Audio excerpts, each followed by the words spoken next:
Hello everyone, welcome in Kiran learners academy. हम कर रहे थे chapter wise NCERT and SCERT general knowledge MCQ कक्षा 3 से लेके 10 तक। ये सारे क्वेश्चन दोस्तों कवर कर रहे थे। मोस्ट इंपोर्टेंट क्वेश्चन जो एनसीईआरटी और एससीईआरटी के ऊपर बेस्ड है। ये सारे के सारे क्वेश्चन कहीं ना कहीं आपके एग्जाम्स के लिए इम्पोर्टेंट है। जो भी एग्जाम आपको क्रैक करना चाहते हो, बिहार का बीपीएससी का कोई एग्जाम हो या फिर कह सकते हैं दोस्तों बिहार शिक्षक का एग्जाम हो, बिहार का एनीथिंग कोई भी एग्जाम हो, कहीं ना कहीं ये क्वेश्चन आपको बार बार रिपीट होते हुए मिलेंगे। और ऐसा नहीं है कि रैंडमली क्वेश्चन आपको दिख रहे हैं, आपको टॉपिक वाइज ये क्वेश्चन मिल रहे हैं। ठीक है, जैसे अध्याय 1 में पर्यावरण है दोस्तों, इससे जो क्वेश्चन बन सकते हैं, अध्याय 2 में जो क्वेश्चन बन सकते हैं, सारे क्वेश्चन आपको इस वीडियो में मिलेंगे। और वो क्वेश्चन मिलेंगे मोस्ट इंपोर्टेंट जो इन अध्यायों से आपकी विगत परीक्षा में कहीं ना कहीं पूछे गए हैं। तो चलिए अभी स्टार्ट करते हैं। कक्षा 7 एनसीईआरटी।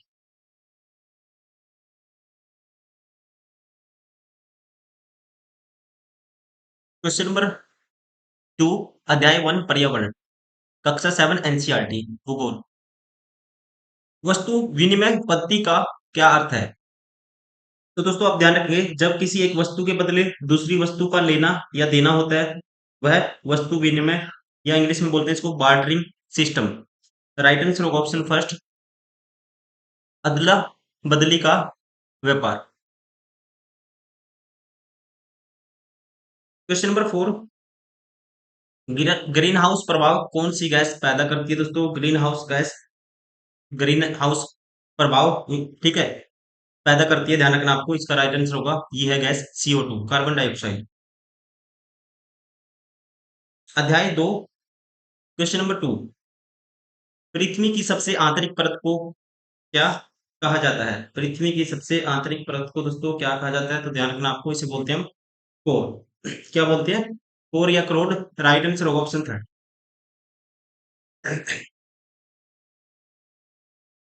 क्वेश्चन नंबर 4, जब द्रवित मैग्मा ठंडा होकर ठोस हो जाता है, तब इस प्रकार बने चट्टान को क्या कहते हैं? इस प्रकार के दोस्तों चट्टान को कहा जाता है, आपको ध्यान रखना है, आग्नेय चट्टान। राइट आंसर होगा ऑप्शन थर्ड। अध्याय 3, क्वेश्चन नंबर 2, नदी के मुहाने पर बनने वाले सतल रूप क्या कहलाती है? नदी के मुहाने पर बनने वाले सतल रूप क्या कहलाती है, ये आपको बताना है। तो यहाँ पे इसका जो राइट आंसर होगा उसे बोलते हैं delta. Option second is correct. Question number 4, वह स्थान जहां भूकंप उत्पन्न होता है उसे क्या कहते हैं? दोस्तों उस स्थान को बोला जाता है उद्गम केंद्र। ठीक है, ध्यान रखेंगे आप, राइट आंसर होगा ऑप्शन फर्स्ट।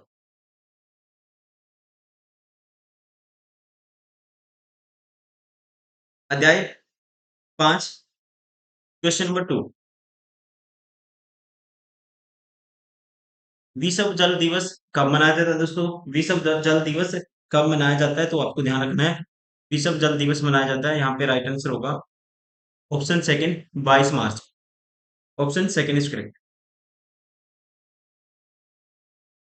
क्वेश्चन नंबर 4, वृहत ज्वार किन दिनों में आते हैं? वृहत ज्वार दोस्तों, ठीक है, ये आते हैं, यहाँ पे राइट आंसर होगा, ध्यान रखेंगे, पूर्णिमा एवं अमावस्या दोनों दिन। कौन से ज्वार आते हैं? वृहत ज्वार। राइट आंसर होगा option third.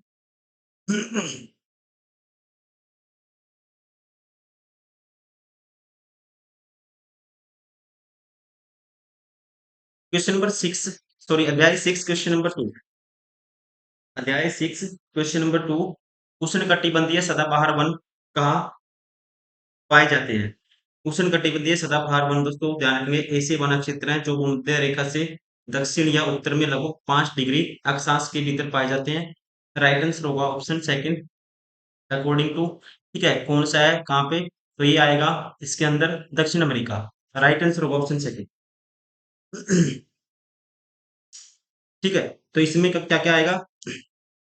Asia, Australia, Africa, दक्षिण अमेरिका, मध्य अमेरिका और प्रशांत द्वीप। ज्यादातर, ठीक है, कह सकते हैं कहाँ पे है ज्यादा वॉल्यूम? ऑप्शन सेकंड, दक्षिण अमेरिका का। क्वेश्चन नंबर 4, वनस्पति की वृद्धि किस पर निर्भर करती है? दोस्तों वनस्पति की वृद्धि निर्भर करती है यहाँ पे वर्षा पर निर्भर करती है, तापमान पर निर्भर करती है। राइट आंसर होगा ऑप्शन 4। हवा भी हो सकता है, लेकिन लॉजिकली हम जो आंसर करेंगे according to option 4। Question number 2, अध्याय 7।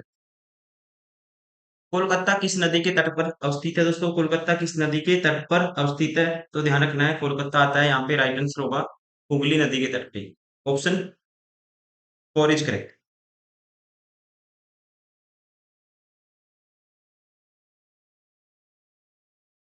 क्वेश्चन नंबर 4, लोगों के मौसमी आवागमन को क्या कहते हैं दोस्तों? उसे कहते हैं ऋतु प्रवास। मौसमी आवागमन को क्या कहते हैं? ऋतु प्रवास। राइट आंसर होगा ऑप्शन फर्स्ट।